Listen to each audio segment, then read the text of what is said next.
ইউরোপীয় ইউনিয়ন বাংলাদেশ সহ 7টি দেশকে নিরাপদ ঘোষণা করে তালিকা প্রকাশ করেছে।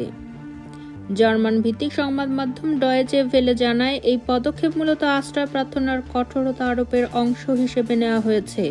নতুন তালিকাটি প্রকাশ হয় বুধবার। তালিকায় বাংলাদেশের পাশাপাশি রয়েছে কসোভো, কলম্বিয়া, মিশর, ভারত, মরক্কো ও তিউনিসিয়া।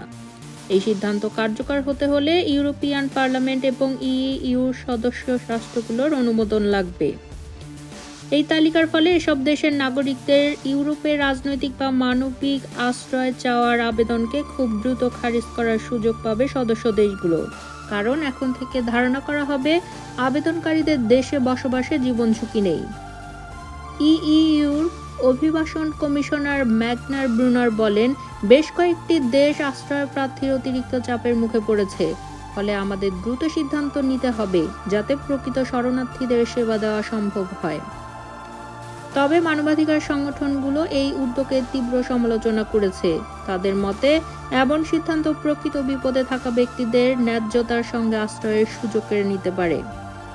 তালিকায় থাকা দেশগুলোতে সংঘাত না থাকলেও ব্যক্তি বিশেষের জন্য নির্যাতন বা বৈষম্যের ঝুঁকি থাকতে পারে বলে তারা মত দিয়েছেন।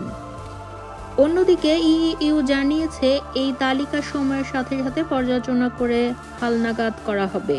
সদস্য দেশগুলো চাইলে নিজস্বভাবে আরও দেশকে তালিকায় যুক্ত করতে পারবে, তবে বাদ দিতে পারবে না।